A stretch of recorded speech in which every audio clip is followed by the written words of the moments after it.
Right, this is the first thing you need to do when you buy a window from Alside or Window World. First thing you need to do with the casement is you need to order a new screen. Pretty much any window you get from Alside, you're gonna have a damaged screen on 50 to 80% of them. That's a big number, I know. Number two, when you get the new window screen, you need to make sure it fits the opening. So if you have a gap in between, you're not gonna be able to keep bugs out. So if I move it from one side to the other to try to overcompensate, so right there is closed, I go over the other side and I have a gap over here. So it doesn't fit the opening. Now that could be because I have a tall window here. Maybe I put the window in wrong and it's bowed out right there. But I already checked that and that's not the case. It's just the screen is not made properly. On a screen this long, it wants to bend if they don't ship it, make it properly. Once it's in the window, it's all on the user. But I can't even get a screen that fits.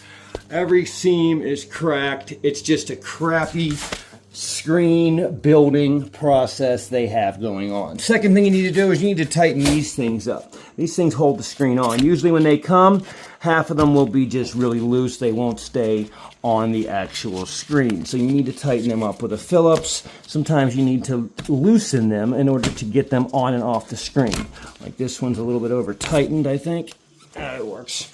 Third thing you need to do is you need to add another one of those right there in the center of the window. This is a 60-inch tall window, so I have like a 54-inch screen.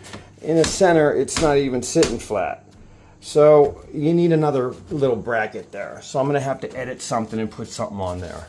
What I'm probably gonna do is take the screen apart and re-screen it. The top seems to be fairly tight closing. It's not tight by any means. If I push it to one side, I have a gap, but at least it's closing it up. So if I take this apart and I stretch this out a little bit, it's gonna push over into that area. Alternatively, I could put a cross member here, but that's gonna look ugly and that's gonna get right in the middle of my window. That doesn't look nice. So I'm gonna try to take it apart, bend it out. I have a backup screen. This is the second one I've ordered.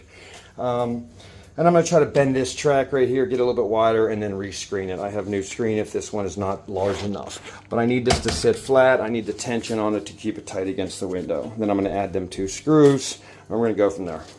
All side windows, quality where it counts.